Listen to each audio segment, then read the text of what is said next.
Domenici says the deficit is the greatest crisis the nation has faced since World War II, and that if we don't address it now, the U.S. could turn into a second-rate country. Brett? Jim, at least 10 Republican senators, led by Republican Jim DeMint, are pledging a ban on earmarks, these placeholders directing money for local pet projects. But some critics are already accusing Rand Paul, one of the incoming senators, of going back on his pledge. What's the deal with all this? Well, Rand Paul still supports a ban on earmarks, but he uses the same definition that John McCain does. That is, an earmark is something slipped into a bill in the dead of night without having gone through committee or having been voted on.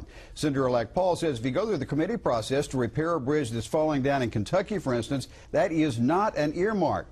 He says he will advocate for Kentucky's interests. He is promising not to insert something into a bill without it ever seeing the light of day or being voted on, but he's not pledging to give up arguing for federal money needed in his state.